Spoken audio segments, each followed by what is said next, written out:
What's good, everyone? We're back with another profile, and today I'm going to be showing you guys my Subterror Guru Eldlich deck, what I call Gold Terror. I'm going to break this video down into two parts. The first part is going to be a very fast deck profile where I'm just showing you all the cards and ratios without explaining any of the cards, just in case you just want to come and see just what cards are in the deck.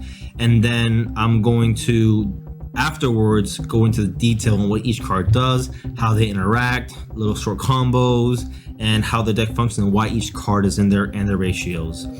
I have a YuGiOh video where I have like gameplays of the deck, so if you want to see the deck in action and actually being played, go through my videos and you can actually see how this deck performs. Very cool. I love the interaction, how they work. But let's go and jump right into it, starting with just the cards. So if you're here for just the cards, then this is what you'll be here for. We play double Eldlich, one Black Awakening, triple Curse Land, 1/7 Cities, triple Sanguine, triple Conch, double Hack, triple Guru, one Archer, triple Fiendus, triple City, the single Terraforming, double Final Battle, triple Extrav, Duster, Order, the Ash, which is in every deck now. We've got the Gamma package, and that's it. That's all we have for the main deck.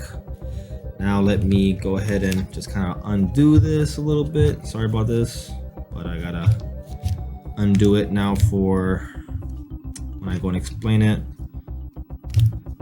I guess this is another quick little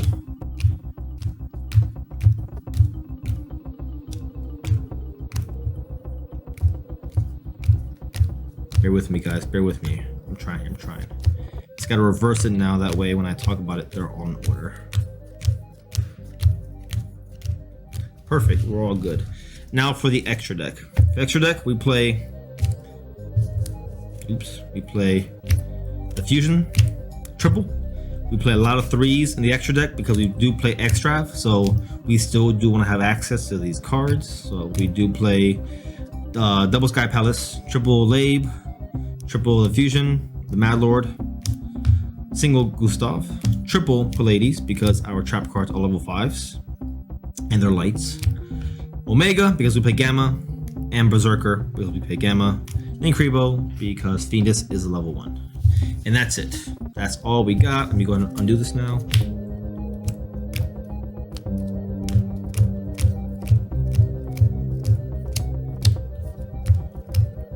Cool.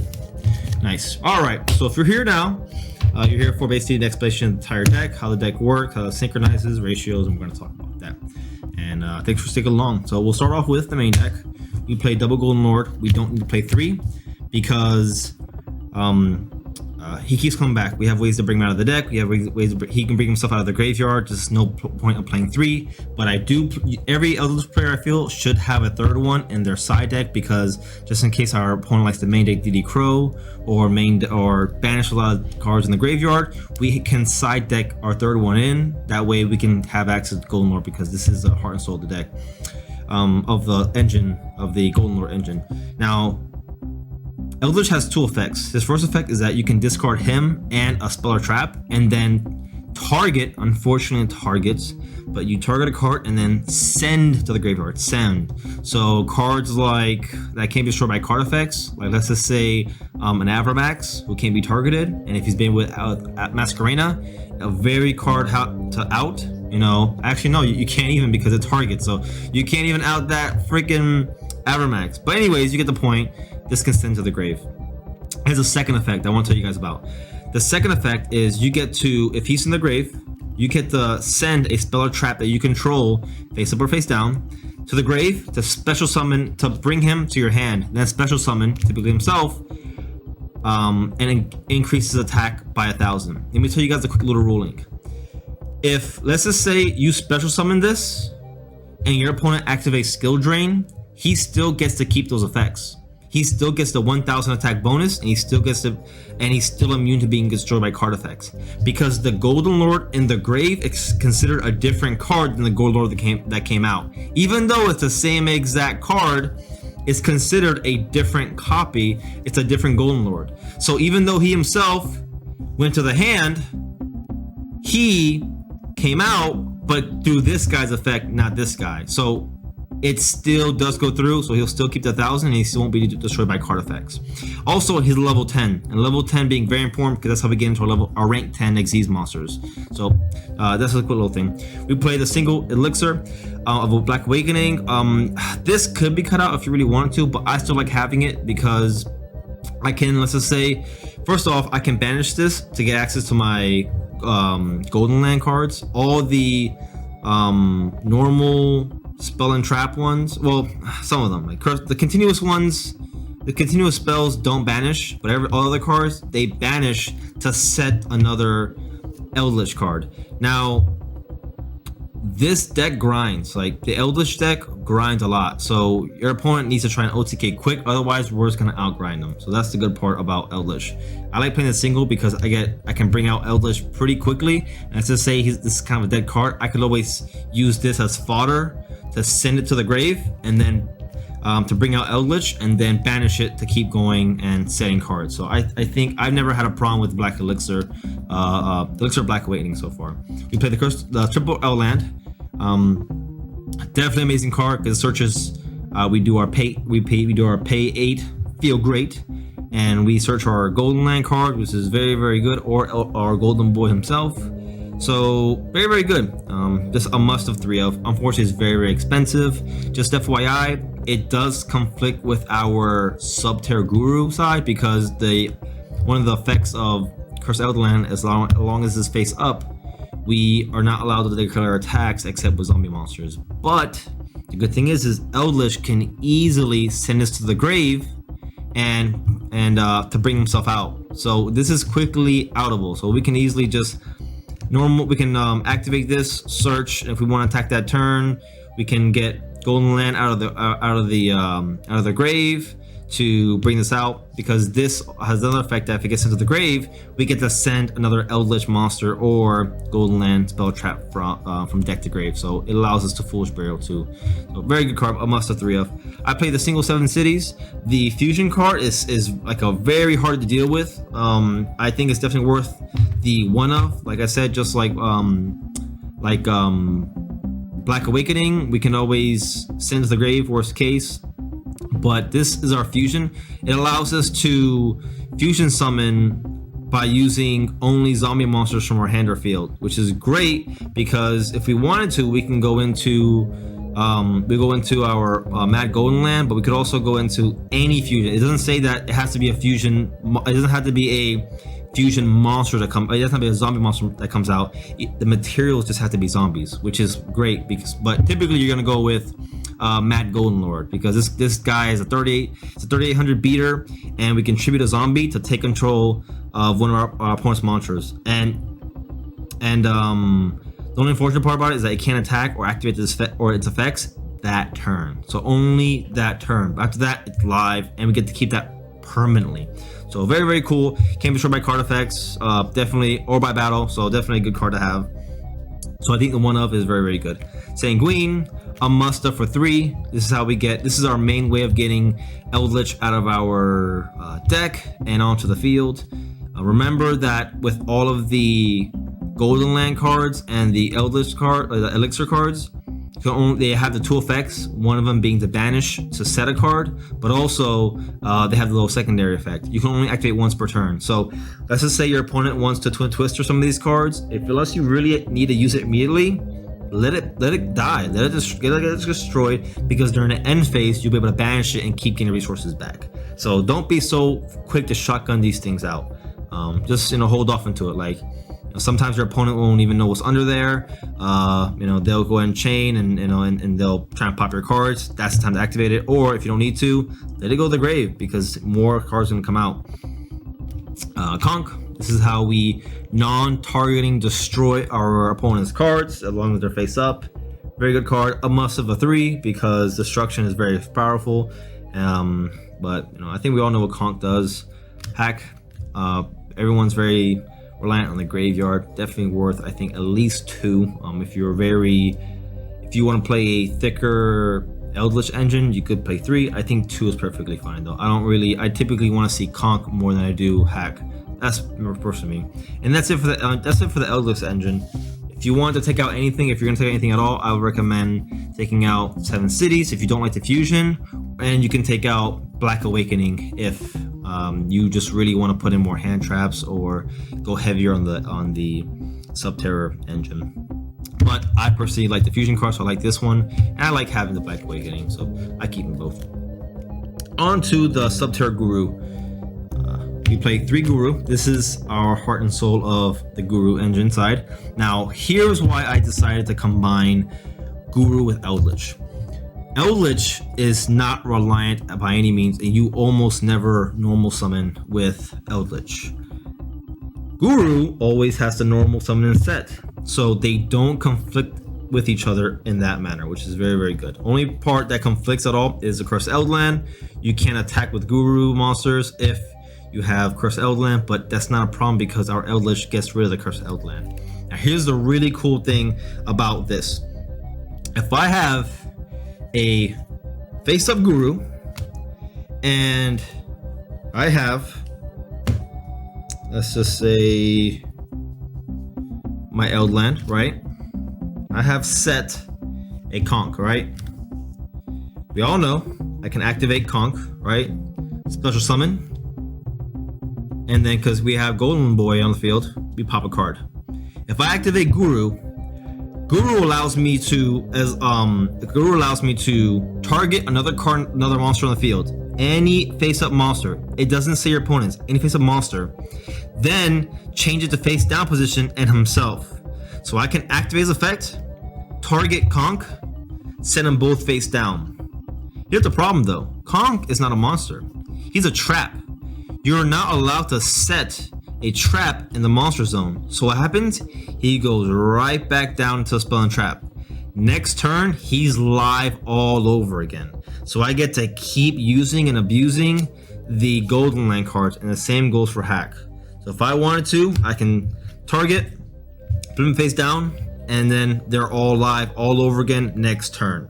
And if I control, of course, another Subterror card, it's a quick effect, so I can do my opponent's turn. So if I wanted to, I could, on their turn, special, pop a card, then activate its quick effect on their turn, have it face down, and then on my turn, it's live all over again. And I think the interaction is so very cool. So that's one thing you can do, a cool little tech about this deck when you combine both archetypes. All right, so let's get into the Guru side. We play triple Guru. Guru allows us to search every time he's flipped face up. You're typically going to search Fiendus. That's your target. Fiendus is our Omni negate hand trap. Fiendus says as long as when your opponent activates a card or effect, we can send it to the grave and then target a Subterror card. But then we negate the activation, then change the targeted monster to face down position. Now, here's the cool thing about this, right? Interaction. It does not need to change Guru or any other Subterror card face down in order to resolve that effect. It will resolve as much as possible. So the scenario, let's just say I have Final Battle. Let's just say I have Fiendus in hand, Guru on field. What I could do is I could, on my opponent's turn, I can, let's just say I'm playing Dragon Link, and the first thing I want to do is flip something face down. That way they can't link away, right? I can activate, let's say they activate an effect, right? Let's just say, I don't know, they activate, I don't know, Dark Rule No More, maybe, who knows? Actually, I really want to negate Mystic Mine. I can chain Fiendus, right? I will send it to the grave, then target Guru. Chain, flip face up, Final Battle. Guru is now live because there's a face-up Subterror card. Chain Guru, targeting one of their face-up dragon monsters, right? And then it'll resolve. So Guru will go face down. Final Battle goes face down, right? Because it gets set when after it's being used. And then Fiendus will negate the activation, then attempt to flip this back down but it can't because it's already back down. But it doesn't say, and if you do, then negate the activation. It just simply says negate the activation and then change the targeted monster face down defense. So this still will resolve and negate the activation, and you still get to flip their card face down, which is very, very good. So this another cool interaction that Guru can do. All right, so we play our 3 Guru. Something we definitely need to see. This is who you're gonna search for with the field spell when we get to search for it. We play the triple Phoenix. This is our Omni Negate. Spells, traps, effects. It stops it. Phoenix has another effect also. If you have, let's say, Guru in the grave, Phoenix has an effect that if you can target it, you can target itself and then special summon a Subterror card from hand or graveyard. So typically, if I really Guru really bad and I have a Phoenix in hand, I'll normal summon it and then flip face down and then special summon the Guru. Also, that effect, that Omni Negate effect, also can work if she's on the field. So it's not just from the hand, but the field too. So when you flip this face back up again, she's live, and then now you have 2 Subterror cards. But I typically don't like to keep Phoenix on the field because she's very weak, at only 800, and she can be ran over. You know, so typically you don't want to keep her out there, but she is good to be able to bring back your Subterror cards. All right. Anyways, we play our 3 Gurus, our 3 Fiendists, because the Armor Negate. This is who you'll search Phoenix through Guru's effect typically. We play a single Archer. This can be cut if you want to, but I like seeing Archer in the grind game later on when I'm already have my Phoenixes and I already have Guru and I'm already set. I like to go with Archer because she can out a lot of cards that are kind of painful, big cards or cards that can't be destroyed by card effects. And what Archer says is that if she attacks a face down defense position monster and we control another Subterror monster, at the start damage step, we get to shuffle that card back into the deck, just like that.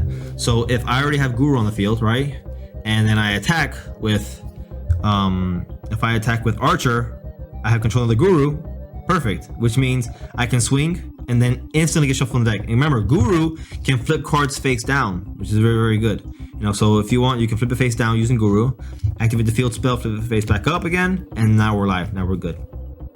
Speaking of spells and traps, we'll go into Final Battle. We play 2 of them if I can find it. Where's my other battle? Trust me, guys, we played 2 battles. If it's here somewhere. And where's my Final Battle? We played 2 Final Battles, guys. Here it is. So we played 2 Final Battle. Final Battle is such a good card for Guru. Such a good card. What it does is it does 3 things. First off, it's a normal trap card, but when we use it, it doesn't go to the grave after it's being used. It gets set face back down again. And it does either 3 things. 1, we can change a set monster to face up attack or defense position, which is very good. We love being flipped over, right? Also, we can target a face up monster, flip face back down, which is good. We get to, or this is how we protect ourselves from battle. You notice how Guru is only 1600 attack, 1800 defense. It's not that big, but he gets huge with battle. Battle says, and you can activate this during calculation, the attack and the defense of one Subterror card on the field becomes equal to the combined attack and defense. So it's not doubling it, it's a combined. So 16 plus 18. So he gets huge just like that. And that's how we run over our monsters. So if our opponent is foolish enough to attack our face-up Guru with something with 3k, it's going to get destroyed. And of course, this gets set back. Oh, also has another effect where it says this turn, activate effects of Subterror cards cannot be negated. I don't use that effect very often. I'll typically use it to flip it face back down or flip it face back up or the attack modification. And that's it for the monsters and traps. Onto the spells. Hidden City. Hidden City is the #1 card you want to see when you first draw your first 5 cards. You typically want to go first with this deck, but the deck can go second if need be. So Hidden City, upon activation, we get to add a Subterror monster from deck to hand.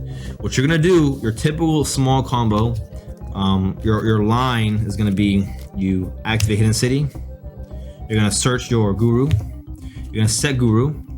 Hidden City has another effect that you can target a face down card and flip face back up. We're going to flip face up our Guru.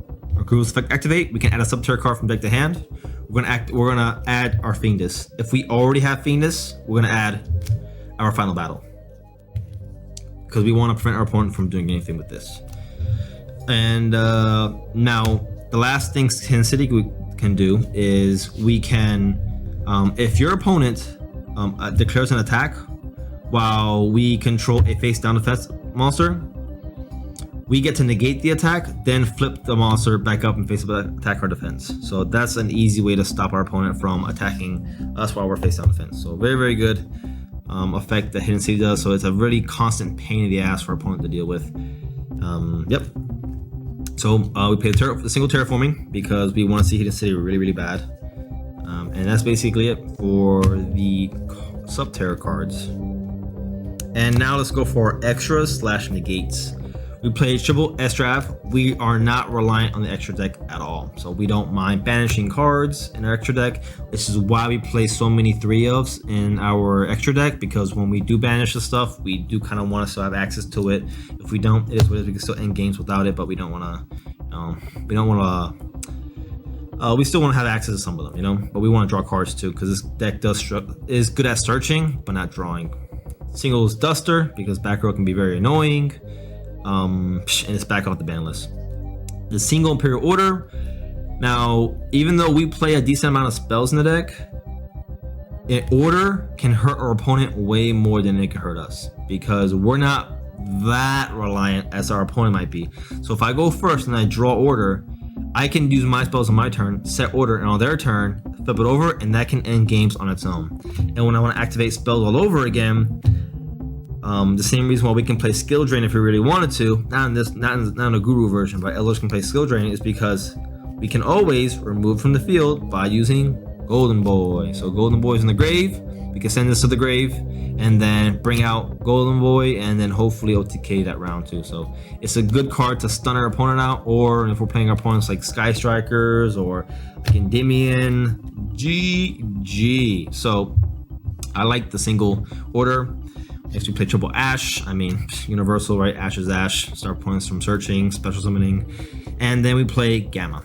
I like Gamma in the deck because sometimes you will open up things like these two. Or these three even. And if we open these up, it doesn't require us to have a monster. So what I like to do is, if I have a Gamma in hand, I will do all my searching, and if my opponent is foolish enough to try and ash me during any of these things, I get my free Omega, and Gamma just like pure profit. So I get terraforming, I get search for my field spell. My opponent might be waiting, thinking that might be bait. I go, no problem. Gamma's still alive, you know. Activate Hidden City, search for Guru. You know, he might be like, whatever, I guess. Just from my Guru, you know. Activate Cursed Eldland, right? He's not gonna do anything then. Pay 8, feel great, right? If he ashes me here, right? Gamma that fool. Gamma him. And, you know, that by itself will be so satisfying. So that's why I like having the Gamma package. Plus, if you don't see your Guru side engine very much, sometimes you can just, you know, activate your Cursed Eldland. Your opponent doesn't do anything. You know, set 4 pass. You know, sometimes the Eldlich engine is like that. Sometimes you might just set 4 pass and have nothing on the field, and Gamma becomes live. So I definitely think Gamma is worth having in this deck. It becomes dead later on, but you know, overall, I think it's worth having. Make your starting plays safe. Now for the extra deck, man, Mad Golden Lure is so good. I love this card. This card is very, very good. 3800 attack, 3500 defense, can't be destroyed by card effect, can't be destroyed by battle, and then we get to target opponent's monster, take control of it permanently. Great card, great boss monster. I think it's worth having it because it requires level 5 or higher zombie monster and Eldlich monster. So of course our Golden Boy, our Eldlich monster, and then our traps, our continuous traps, are considered for the level 5 or higher zombie monster. We play Lave because Lave requires we can overlay our rank 10s to go into Lave, and Lave becomes huge at 4,000, and we get detached material, make it 6k, and this is one of the ways we can OTK. Remember that we can go into Lave detach a golden boy and then bring out the golden boy all over again. So unless you use something that locked you into anything. So keep that in mind. So very, very strong. So we can use 2 of our golden boys to burn for 2k, pop a card, burn for 1k, overlay into Labe, and then, you know, hopefully swing for game. Triple Pallades, play 3 up because, you know, of extravagance, and it requires 2 level 5 lights. Our continuous trap cards, our golden land cards are light and they're level 5. So, you know, quick effect, return something in the hand, very, very strong, very powerful, so definitely worth having in the deck. And then we have our Omega packages. I don't see many people playing Berserker. I personally love Berserker. I think he's very, very strong. Yeah, you know, ripping one from the hand is pretty good with Omega, but if I have advantage so far and I feel like I don't need to rip a card from hand, I just want to disrupt opponents by banishing their monsters. Berserker is definitely a very painful card to deal with for your opponent. So yeah, that's basically it. And then we have our single link Rebo. You know, he's someone there just in case I break and I just have to normal summon a Fiendess and then get rid of her with link Rebo. It's just a spot there. You know, I could probably ask rank 10 or something, but link Rebo I think is pretty good. It's fine. And that's it for the profile. The deck is definitely very cool. I've had a lot of success with it. I don't really play at locals very much, so I can't say like I've done well at locals with it. But give it a try. I hope you guys like the deck. I hope you guys like the deck profile. And that's it. So, peace.